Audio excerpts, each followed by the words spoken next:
hem passat, com dèiem, del vapor al metall, del metall hem passat a la indústria, després hem passat a les noves tecnologies i ara la nostra corrent ja és portar-nos a la digitalització com la nova manera d'entendre i que entendrem que els propers almenys 20 anys segur que la digitalització serà... Després ja serà una constant, però serà quelcom més dins del dia a dia.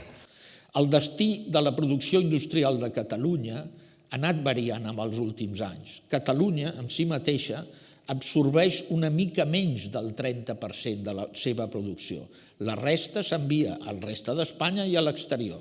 La capacitat exportadora de la indústria catalana ha crescut extraordinàriament en els darrers anys. Molt poques empreses industrials catalanes poden avui subsistir sense vocació internacional.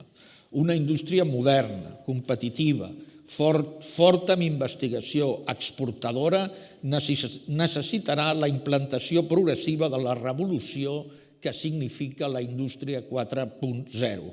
La robòtica, el big data, la manufactura avançada, la realitat augmentada, etc., seran conceptes que utilitzaran cada vegada més freqüentment.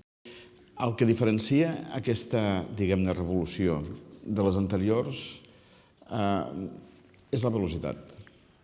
Està anant tot molt de pressa i ens està obrint a un món en el que de vegades pot ser desconegut, però hi serà.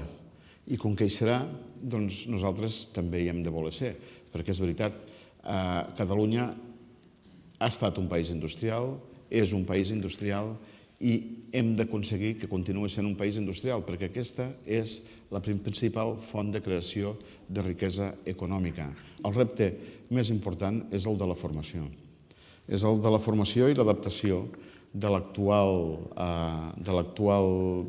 que estem treballant, dels que estem al mercat de treball, a les noves tecnologies.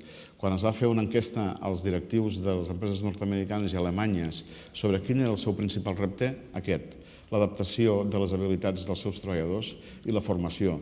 Hi ha estudis que diuen que dels joves que tenen entre 20 i 30 anys ara i que tindran feina en un entorn digital, el 80% de les professions que estaran ara, avui en dia, encara no hi són.